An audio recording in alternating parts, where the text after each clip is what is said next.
Bonjour et bienvenue dans l'almanach des fées célestes. Bonjour Joël. Bonjour tout le monde. Eh bien, nous sommes ravis d'être avec vous pour vous présenter le bulletin astronomique pour la période du 21 au 27 mars 2025, la quatrième phase de la première lune de printemps nord, automne sud.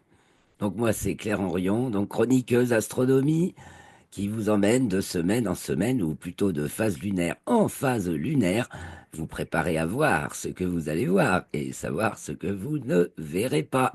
Alors nous allons commencer par faire un petit check des événements astronomiques de la semaine, et puis nous irons voir sur Stellarium ce que nous aurons à voir dans le ciel au cours des nuits qui viennent, ces nuits qui sont de plus en plus courtes, puisque les jours sont de plus en plus longs maintenant que nous sommes au printemps. Donc nous achevons même la première lunaison de printemps.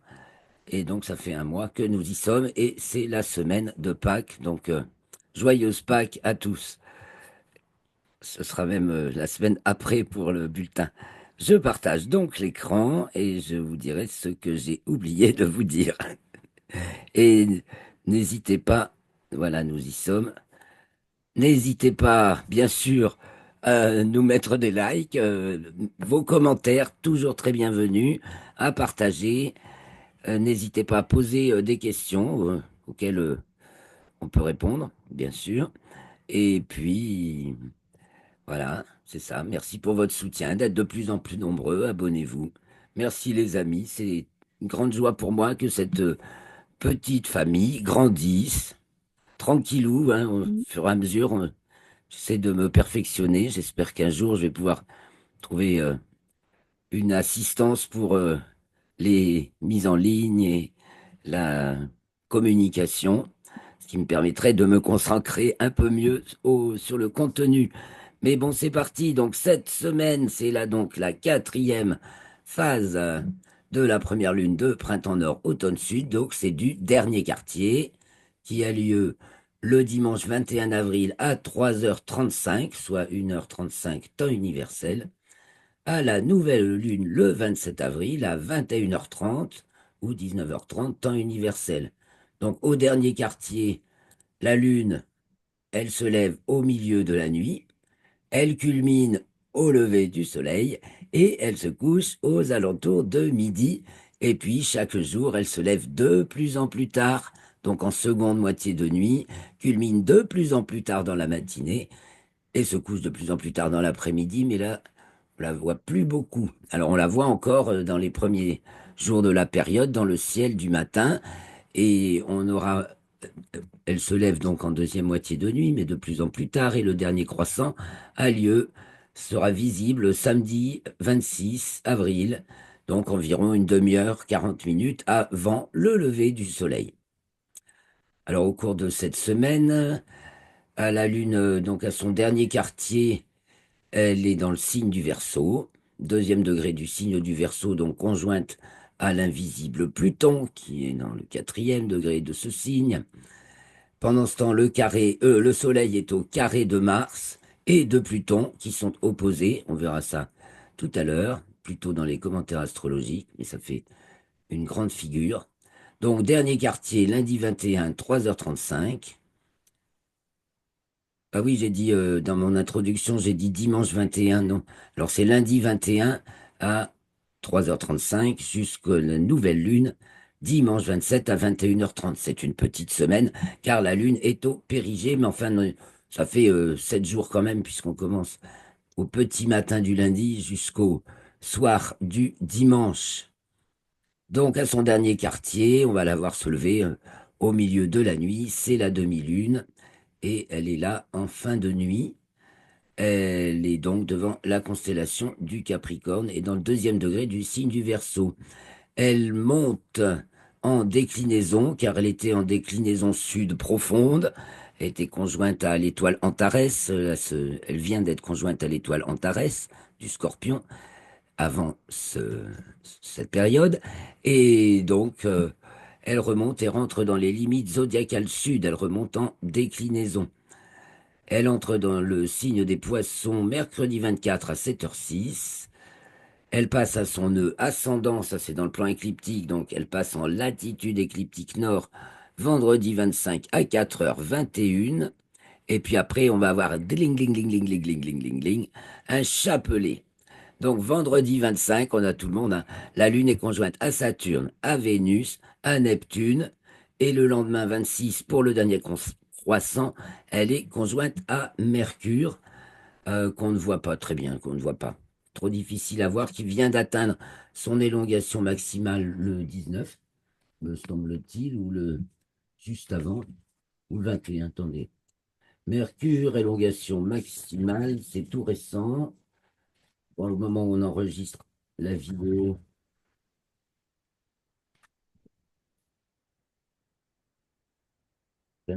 Bon, excusez-moi, vous le retrouverez sur la fiche de la semaine dernière. Je devrais vraiment afficher ma semaine dernière parce qu'à chaque fois, je crois que j'ai tout dans la tête, mais en fait, ah oui, si, lundi 21 avril, bah ça y est alors. C'est dans cette période, lundi 21 avril, Mercure élongation maximale, je l'avais sous les yeux, oh là là, je suis fatigué. Donc, bien qu'elle soit à son élongation maximale, Mercure, donc elle est du matin, elle est très bas au-dessus de l'horizon parce qu'elle est en latitude écliptique sud, donc pour nous, dans l'hémisphère nord, ça la fait descendre, et donc on n'arrive pas à la voir. Et avec le dernier croissant, ben, elle sera toujours. Il n'y a pas beaucoup de changements entre le 21 et le 26. Elle aura pris un peu d'éclat, mais elle se lève toujours 3/4 d'heure avant le soleil. C'est trop difficile pour la voir. Et donc le dernier croissant de lune, samedi 21, une quarantaine de minutes avant le lever du soleil. Puis la lune entre dans le signe du taureau dimanche 27 à 9h16. Elle est au périgée, donc au plus près de la Terre. À ce moment-là, pratiquement, dimanche 27 à 18h17, donc 56 rayons terrestres. Ça fait 28 diamètres terrestres, si vous préférez. Son diamètre apparent est de 33 minutes d'arc, donc un peu plus grosse que d'habitude, mais comme c'est la pleine lune, la nouvelle lune, on ne la voit pas. Donc c'est pas grave. Circuler, la lune n'est pas visible, donc 3 nuits, 27, 28, 26, 27, 27, 28, pas de lune, n'est-ce pas? Alors les autres planètes, enfin les planètes, que se passe-t-il à part Soleil qui est au carré de Mars et de Pluton? En mécanique céleste, un Mars qui est dans le signe du Taureau, qu'est-ce que je dis, le Soleil est dans le signe du Taureau maintenant, et Mars donc dans le signe du Lion, et Pluton qui est dans le signe du Verseau, et le Soleil toujours dans le signe du Taureau. Donc ça fait un grand carré. Nous avons Mercure cette semaine, qui donc atteint son élongation maximale le lundi 21, 20h48, mais pas grand-chose à voir. En géocentrique, elle est dans le signe du Bélier, cinquième Bélier. En héliocentrique, elle entre dans le signe du Capricorne. En héliocentrique, ça veut dire du point de vue du Soleil. Et sinon, c'est géocentrique, c'est du point de vue de la Terre. Donc, c'est ce qu'on peut voir. Mais il est bon de savoir ce qui se passe en héliocentrique. Excusez-moi. Mercredi 23, Mercure passe aussi en déclinaison nord. Donc, elle monte en déclinaison, voilà. Donc ça va lui faciliter, ça facilite le fait de l'avoir. Donc on a autant de chances de l'avoir avec le dernier croissant que de l'avoir à son élongation maximale.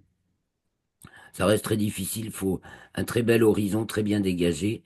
Et voilà, c'est une condition délicate. Alors, puisqu'on a dit que la Lune enfilait un chapelet de planètes, c'est que les planètes elles-mêmes sont conjointes entre elles. Vénus est conjointe à Saturne, vendredi 25 à 2h02. C'est donc dans le 28e degré du signe des Poissons, tout à fait à la fin du signe des Poissons. Tout le monde est devant la constellation des Poissons. Et voilà, Vénus, ben voilà, elle, en héliocentrique, rentre en Sagittaire dimanche 27 à 20h02. Alors qu'est-ce qu'on va avoir d'autre à voir? Des étoiles filantes, les lyrides d'avril. qui sont un essaim assez important, qui sont même le premier essaim répertorié par les Chinois, ben, il y a environ 5000 ans, au bas mot. Deux petites planètes opposées au Soleil. La semaine dernière, il y avait Vesta qui était conjointe à la Lune. Préparez-vous au mois de mai à observer Vesta au moins aussi facilement que Uranus, puisque c'est à peu près la même magnitude, le même éclat. Donc des jumelles permettent de voir la petite planète Vesta et avec un télescope, voilà, on peut se dire chic, j'ai vu un astéroïde. C'est l'astéroïde numéro 4, Vesta. Donc les planètes maintenant. Qu'est-ce qu'on a à voir dans le ciel? Uranus, c'est fini, elle est encore du soir, mais elle se couche trop tôt, c'est plus la peine de chercher à la voir, elle est trop basse. Donc, dans le ciel du soir, nous avons encore Jupiter et Mars, qui a doublé maintenant Castor et Pollux et qui s'avance devant la constellation du Cancer.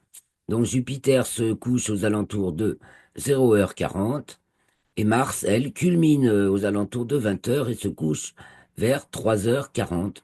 Elle est toujours bien remarquable, même si son éclat décroît, elle brille, toujours de couleur rubis. Nous avons Vénus de mieux en mieux le matin maintenant. Donc là, le phare vénusien est immanquable dans le ciel du matin et du coup va aider à repérer Saturne qui fait son apparition après sa conjonction au Soleil qui avait eu lieu début mars, Saturne, ou fin février, Saturne refait son apparition dans le ciel de fin de nuit, et donc avec sa conjonction à Vénus le 25 avril, ça va permettre de la repérer, puis après ça va être de plus en plus facile, elle sera là de plus en plus longtemps. On remarquera que ces anneaux ont basculé, ils sont passés dans le plan de notre ligne de visée de la Terre le 23 mars. Et avant, on voyait le côté nord des anneaux, le dessus, si vous voulez. Et maintenant, on va voir le dessous pour une quinzaine d'années. On va voir le dessous des anneaux de Saturne, la face sud des anneaux. Il y a Neptune aussi dans le lot, mais qui, elle, est bien invisible. Et donc, qui se lève vers 5h45. Et donc, Mercure, qui se lève aux alentours un tout petit peu après 6h, mais qui reste fort difficile à voir. Voilà. Bon, bah allons sur Stellarium. Que dire encore? Ah, le 22 avril, levé achronique de Vega. Ça veut dire que l'étoile Vega se lève quand le soleil se couche. Ceci pour la latitude 45 nord. Il faut que je vérifie si j'ai le temps. Regarde avec Stellarium. Plus on va vers le nord, comme c'est une étoile de l'hémisphère nord, plus ça va être tôt. Ça va être une date antérieure. Et plus on va vers le sud, ça risque d'être une date ultérieure.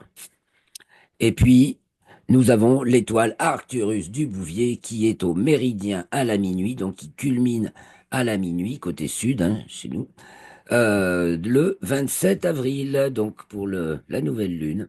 Comme, donc, comme tous les ans, les étoiles reviennent euh, à la même place, donc tous les ans, avec un très lent décalage d'un jour tous les X années. L'étoile culmine au méridien à la minuit à la même date. Allons sur Stellarium. Donc, nous voici sur le sol, les pieds sur terre, la tête vers le ciel. Donc, je nous ai mis le 20 au soir, donc dimanche 20 avril au soir, puisque le dernier quartier a lieu dans la nuit à 3h35. Donc, aux alentours de 19h, le soleil va se coucher, 19h44 là, hein. On va même se mettre à 20h, voilà.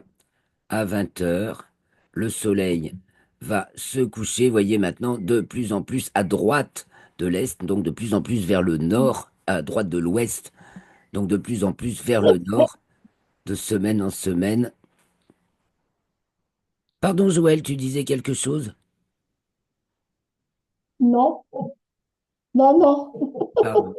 C'est mon mari qui a été enlevé. Ah, attention. Donc de plus en plus vers le nord jusqu'au jour du solstice de juin, où il se couchera au nord-ouest pour la latitude 45 nord. Donc, on va le laisser disparaître sous l'horizon. Et 1 heure plus tard, 21h, voyez qu'il fait pas encore bien nuit, mais néanmoins, nous avons Jupiter qui est toujours remarquable, bien sûr. C'est quand même premier. astre par ordre de brillance, mais Vénus brille plus que Jupiter. Jupiter atteint la magnitude -2, -5 peut-être, mais Vénus atteint la magnitude -4. Et puis nous avons déjà Mars, alors je prends un peu plus. On s'avance un peu dans la nuit, n'est-ce pas? Voilà, on voit apparaître les étoiles. On va très vite voir Capella du Cocher. Bon, j'avance un peu plus. Voilà, jusqu'à 21 heures. Vous voyez, c'est le crépuscule, hein. Les nuits sont vraiment de plus en plus courtes. Si on veut vraiment qu'il fasse nuit, il faut déjà aller à 22 heures. Là, il fait bien nuit. Et nous avons alors sur le couchant et déjà bas maintenant Jupiter qui est au-dessus du coup de l'étoile Aldébaran du Taureau en, en se tournant vers l'ouest, hein. Donc nous voyons à sa droite au-dessus Capella du Cocher, immanquable, très brillante. Nous avons les Gémeaux, Castor et Pollux, et Mars qui est maintenant parti dans cette direction par là vers la constellation du Cancer. En dessous, il y a Procyon du petit chien et Sirius, l'étoile la plus brillante du ciel, du grand chien, qui est déjà sur le couchant, qui se couche pratiquement, et Orion qui se couche. Voilà, le grand G de l'hiver est sur le couchant. Au sud, en début de nuit, nous avons des, des petites machines du sud qui passent, mais on les remarquera pas, c'est hyper discret. Donc en fait, nous avons le lion qui trône au sud en début de nuit, entouré par le Cancer où il y a Mars, parce que le Cancer, on voit pas grand-chose. Et puis à sa gauche, la Vierge avec l'étoile Spica. En dessous, il y a l'Hydre. Voilà, l'Hydre avec son étoile Alphard qui est assez remarquable, surtout quand elle culmine. Voilà, on voit Régulus. Et puis en dessous, on se dit, tiens, c'est quoi cette étoile rougeâtre? Pas très brillante, mais rougeâtre, facile à remarquer. Alphard. Donc, nous avons la Vierge au sud-est qui s'élève dans le sillage du Lion. Si je trace l'écliptique, hein, vous voyez le trajet que suivent les constellations du zodiaque. Ça, c'est le trajet du Soleil. Donc, et puis, la Lune, les planètes et les constellations du zodiaque se trouvent sur ce trajet qui, c'est très marrant. Je vais vous faire avancer un petit peu d'heure en heure. Vous voyez, par exemple, l'azimut de son lever. La hauteur de sa culmination et l'azimut de son coucher changent en permanence dans le ciel local. Voilà, donc au sud, on a dit la Vierge avec Spica qui culmine en début de période. Et puis donc on a Arcturus du Bouvier qui, elle, culmine le 27 au méridien à la minuit, mais on n'est pas encore à minuit là. Ah si, presque.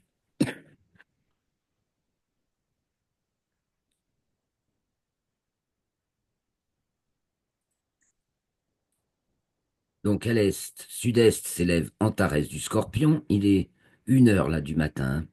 1 heure du matin se lève Antares du Scorpion. À l'est, excusez-moi, je tousse encore. J'ai rechopé une sacrée crève, mine de rien. Je fais de mon mieux, mais... Donc on va aller jusqu'à minuit, au minuit du minuit, qui est à 1 h 49 en ce moment au méridien de Paris. Et donc là, on a le grand triangle. Le grand triangle de l'été avec l'étoile Altaïr de l'Aigle, Véga de la Lyre et Deneb du Cygne qui s'élèvent du côté de l'Est. Voilà pour ce qu'il y a de plus remarquable, mais évidemment, Arcturus du Bouvier, on voit le Bouvier, la couronne boréale, Hercule, vous voyez sur une ligne Arcturus-Véga, vous avez la couronne boréale qui est très remarquable par sa forme très régulière. Vous avez Hercule qui est un petit peu discret, mais on remarque le trapèze assez rapidement. Et donc on a ces fameuses lyrides d'avril là, qui peuvent être assez nombreuses.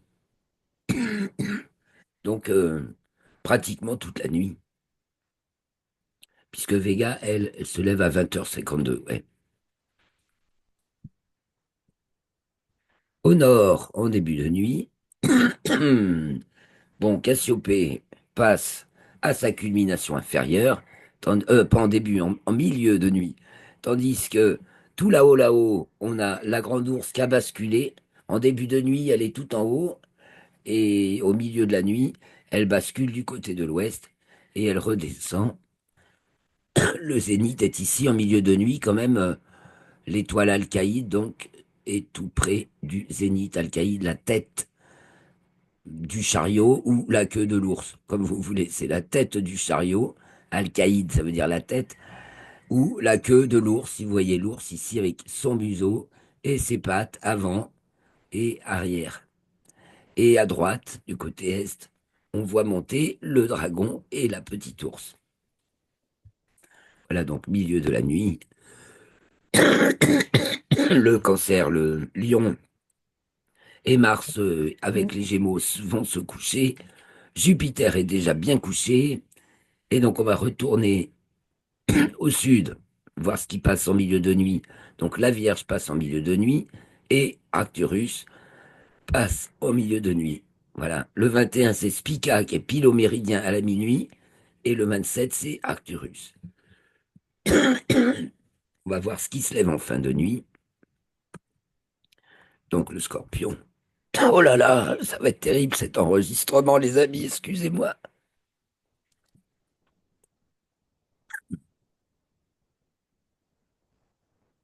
Alors avançons vite dans la nuit, j'ai essayé de pas vous embêter trop longtemps, hein.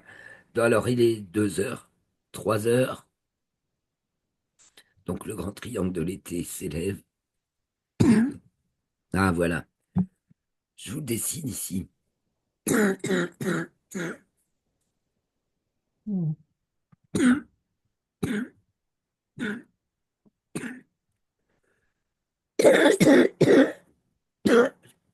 Ouais. Ouais. Ouais. Je coupe 2 minutes et je reprends. Bah oui,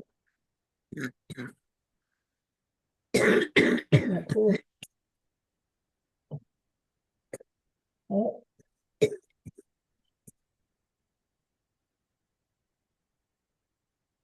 c'est vraiment de quel moment.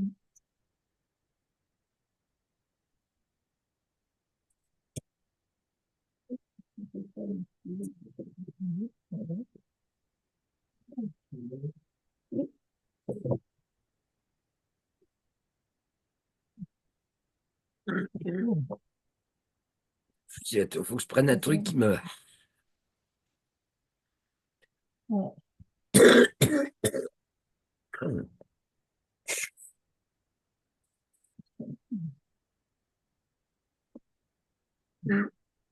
que ça arrête de me picoter là.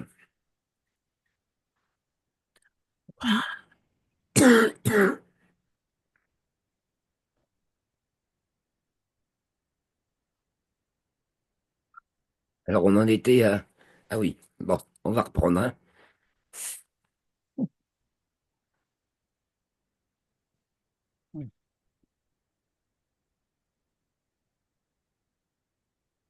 Alors je reprends l'enregistrement. Suspendre, bah, j'espère que... Parce que j'ai pas envie d'avoir à me taper. Yes! mhm. Donc je reprends, désolé pour cette coupure, mais ça va aller mieux. Voilà, merci de votre compréhension. Donc milieu de nuit, fin de nuit, du côté de l'Est s'élève donc le grand triangle de l'été, et on va attendre les planètes justement.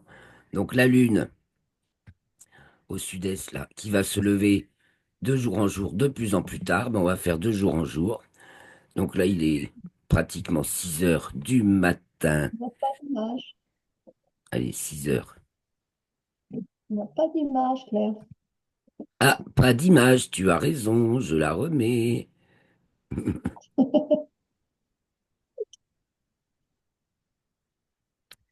Voilà, donc la Voilà. Lune en fin de nuit, 6 heures du matin.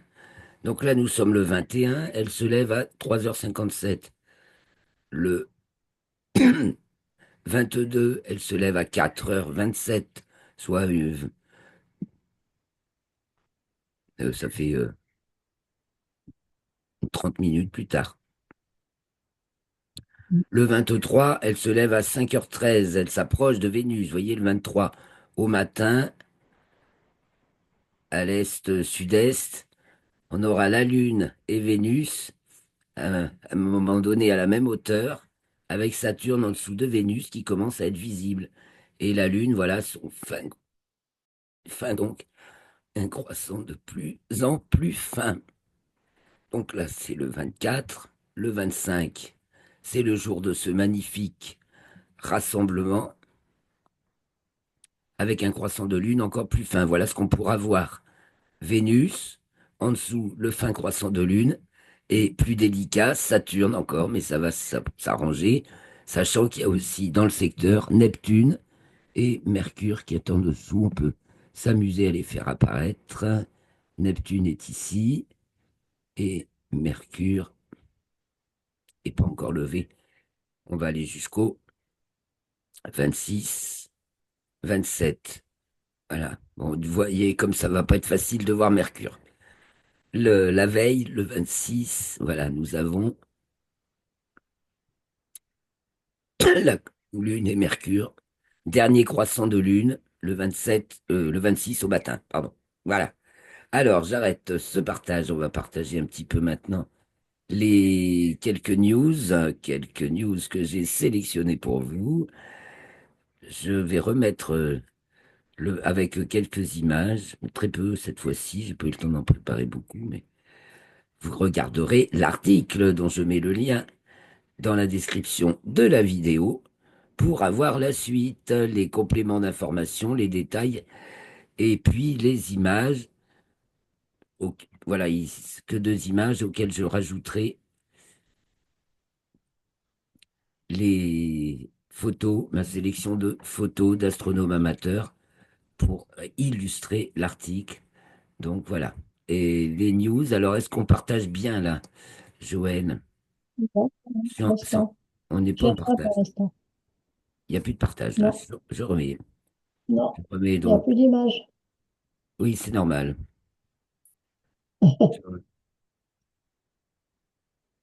Voilà, je vous fais mon Voilà. petit résumé, puis comme de l'actu, et je vous montre les images quand il y a lieu.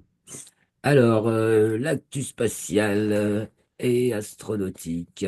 Exploration de la Lune. Alors, du côté des Russes, eh bien, Kovalchuk, c'est des responsables de Roscosmos, il dit que l'exploration de la Lune et Mars ne peut se réaliser qu'avec l'énergie nucléaire dans l'état actuel de nos capacités. C'est du réalisme. Ensuite, au niveau de l'ESA, en Europe, l'Agence spatiale européenne, le chef de l'Agence spatiale française, Lionel Suchet, s'interroge sur l'avenir de la coopération européenne avec la NASA. Bon, parce que les cartes sont un petit peu rebattues avec la NASA et qu'il y a certaines incertitudes, mais euh, la NASA va pas zapper la Lune pour aller sur Mars, hein, même si elle précise maintenant que l'objectif au-delà de la Lune, il y a Mars, on n'oublie pas. Et la mission Artemis 2, donc, est toujours bien sur les rails. On apprend d'ailleurs qu'une ingénieure tunisienne est au cœur de la mission lunaire Artemis 2 et qu'elle est responsable de la conception du vaisseau Orion, qui est une pièce maîtresse du programme lunaire de la NASA, puisque c'est toute l'intendance. Voilà, grosso modo, c'est toute l'intendance du programme lunaire. C'est une très grande responsabilité, évidemment. On apprend aussi, enfin non, on en avait déjà parlé, près de Cologne, il y a une fausse lune, là, Luna. Ils ont recréé des conditions lunaires pour l'entraînement des astronautes. Et du côté des Chinois, bien concret, voilà, comment construire avec la poussière de lune. Donc, comment faire des briques avec le régolithe, la poussière de lune. Au niveau des entreprises spatiales. Alors, on revient sur le vol de Blue Origin. Là, il y a eu le 14 avril le 11e vol touristique de Blue Origin, qu'emmenait la chanteuse Katy Perry et quatre autres femmes. C'est un vol exclusivement féminin en plus. Donc, quelques articles sur l'essor du tourisme spatial. Un article sur l'INA. Et une bonne rétrospective. Alors, pendant ce temps-là, Une Falcon 9 a été envoyée par SpaceX pour envoyer des Starlink en orbite. Et c'est encore un nouveau record dans la réutilisation d'un booster, puisque ce premier étage a fait son 27e vol. Le dernier record, c'était 26 vols de réutilisation. Là, c'est le 27e. Et puis, il y a aussi la startup Spin Launch qui veut envoyer 250 satellites en orbite d'un seul coup avec un canon géant. Voilà le principe. On en avait un petit peu parlé la semaine dernière aussi. Au niveau des grands télescopes terrestres et spatiaux,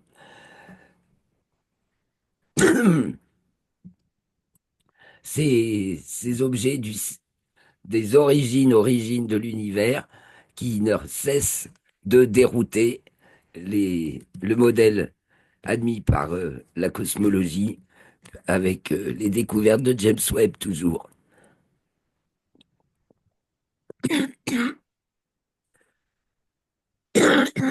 Donc une galaxie spirale, trop belle, trop grande, trop tôt. Voilà, je vous la montre. Tout ceci remet complètement en question le modèle classique du Big Bang. Depuis qu'il y a James Webb, il n'y a pas une semaine où il n'y a pas une découverte qui remet en question le modèle classique du Big Bang.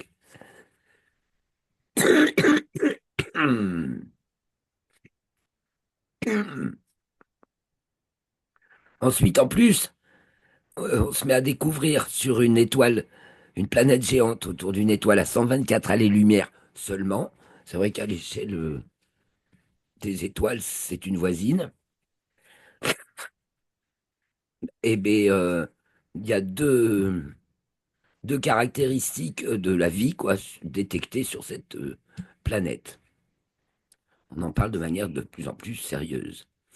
Et puis, on se repenche aussi sur l'idée de faire de l'interférométrie avec des télescopes spatiaux, c'est d'avoir plusieurs télescopes connectés qui permettent de faire de la parallaxe et d'avoir euh, l'équivalent d'un miroir géant, quoi. De, il en existe déjà, donc, comme par exemple au Chili avec le VLT. C'est un télescope, c'est une interférométrie de télescopes. Il y a quatre grands télescopes de 8 mètres et puis quatre ou six petits de 2 mètres qui interagissent et donc permettent d'avoir une résolution bien plus supérieure au diamètre de chacun des télescopes individuels. Et puis aussi, je ne sais pas si vous vous souvenez de la sonde New Horizon qui a survolé Pluton le 14 juillet 2015, puis le petit objet qu'on a appelé Arrokoth en 2019, le 1er janvier, et maintenant sonde New Horizon continue. Tant qu'à faire, autant qu'elle fasse quelque chose. Donc l'observatoire Vera Rubin, qui était une célèbre astronome du XXe siècle, se penche sur cette mission. Il faut se dépêcher parce que New Horizon a de quoi carburer jusqu'en 2030 et pas éternellement. Et on repense à terraformer Mars. Ça fait 20 ans que j'en ai pas entendu parler. Ça revient. Et ce sont des Polonais qui projettent de faire de l'atmosphère sur Mars en projetant plein d'astéroïdes pour densifier l'atmosphère. Bon, si Mars veut pas garder l'atmosphère, elle la gardera pas, hein. C'est bien. Et encore un Polonais qui va s'embarquer dans la station spatiale. C'est le deuxième Polonais de l'espace et le premier dans la station spatiale. Et puis il y a aussi eu un problème de ravitaillement avec le cargo Cygnus NG-22 qui devait être lancé là en avril et qui va peut-être pas pouvoir car il a subi des dégâts lors de son transport. Et il emportait entre autres, enfin il doit emporter entre autres une mission nommée Pharao, une horloge atomique, en fait il y en a deux, pour tester la relativité générale, donc à, à 400 kilomètres de la Terre. Et puis, les amis du Sud-Ouest, aller à la station, à la Cité de l'Espace pour faire un petit plongeon, enfin une immersion dans la station Mir, la station des années 90, où Claudie Agneray, notre astronaute, première femme astronaute française, a séjourné dans les années 90. Et elle est maintenant la marraine de la Cité de l'Espace. Et pour finir, on va parler des astéroïdes. Alors, on parle pas mal d'astéroïdes en ce moment parce que d'abord, il y a l'astéroïde 2024 Y4. Eh bien, tiens, je vous le montre. C'est donc l'image suivante. Voilà, c'est que quand on utilise, mais c'est pas l'interférométrie là même, attendez, c'est pas ça, voilà. Ben, on fait une compilation de photométrie, c'est une sorte d'interférométrie, interféro, interférophotométrie, avec les images de différentes sources et récentes. Voilà à quoi ressemble cet astéroïde. Donc il interpelle quand même, hein. Donc finalement, il doit pas, c'est pas la Terre qui percuterait, mais ce serait la Lune en 2032, éventuellement. On préférerait que ce soit la Lune que la Terre, évidemment. Et c'est quand même, il a des formes très très louches. C'est comme Oumuamua en 2019, c'était assez intriguant comme objet, parce que ça paraît pas très naturel. Et donc, on revient aussi sur l'astéroïde qui a tué les dinosaures. Bon, en tout cas, comment les ancêtres des crocodiles ont survécu à l'astéroïde qui a tué les dinosaures parce qu'ils étaient omnivores. Voilà, ils étaient capables de s'habiter à plein de différents régimes. Et au niveau des astéroïdes qui se transforment en météores, pourquoi ceux qui sont riches en carbone se désintègrent avant d'atteindre la Terre et qu'on ne on les trouve donc pas sous forme de météores? Ben, c'est parce que ils lâchent leur carbone partout où ils passent, parce qu'ils sèment la vie. Enfin, on peut le dire comme ça. Donc vous retrouverez tous les liens pour ces articles dans la description de la vidéo. On va s'arrêter là pour ce soir. Merci beaucoup, les amis, de votre patience, de votre compréhension pour ces fâcheuses quintes de tout. Je suis vraiment désolé. Je vais déjà mieux qu'au début de la semaine, mais vous voyez, c'est pas encore tout fini. Donc la semaine prochaine, je vais avoir repris du poil de la bête. Merci beaucoup à toi, Joël, de m'avoir Ok. assisté dans cette présentation. Profitez du ciel, donc il n'y a pas trop de lune, elle va pas être gênante. Et le matin, régalez-vous avec Vénus. Et puis, en toute fin de semaine, là, avec ce dernier croissant de lune, Saturne, et puis toutes les autres qui sont cachées. C'est vrai qu'elles sont bien regroupées. Donc, merci beaucoup, les amis. Portez-vous bien. Très belle semaine. À la semaine prochaine. Les pieds sur terre, la tête dans le ciel, les mains à l'œuvre et le cœur joyeux. Ouais! On se retrouve bientôt. Ok.